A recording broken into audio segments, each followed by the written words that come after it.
નમસ્કાર મિત્રો, વાત કરવાના છે કિંજલ રબારી વિશે કે જેમણે હાલમાં જ લવ મેરેજ કર્યા છે અને લવ મેરેજ કર્યા પછી થોડા જ સમયની અંદર તેમના રબારી સમાજે તેમને ગોતી અને ઘરે લાવી દીધા છે અને કિંજલ રબારીએ પણ તેમના મમ્મી પપ્પા વિશે તેમના સામે જોઈ વિચારી અને તે ઘરે પરત આવી ગયા છે, કારણ કે કિંજલ રબારીએ થોડા સમય પહેલા અન્ય સમાજ એટલે કે ચૌધરી સમાજના દીકરા સાથે લવ મેરેજ કર્યા હતા.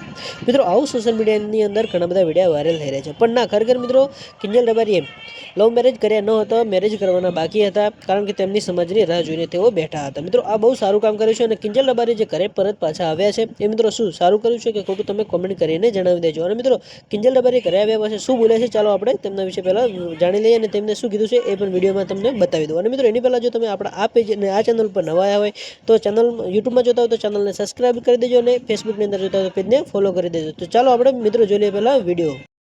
હું કિંજલ રબારી, મારા નામે જે હાલ વિવાદ ચાલી રહ્યો છે એ બાબતે હું જણાવવા માંગુ છું કે મેં જે પગલું ભર્યું હતું એ ભૂલીને હું પરત મારા ઘરનો સંપર્ક કરીને મારા ઘરે પરત આવી ગઈ છું અને રાજી ખુશી મારા પરિવાર સાથે રહેવા માંગુ છું. તો મારા સમાજના તથા 18 આલમના ચાહક મિત્રોને વિનંતી કરું છું કે મારા નામે ફેલાવેલી કોઈ અફવાઓમાં કે વાતોમાં આવવું નહીં. અસ્તુ.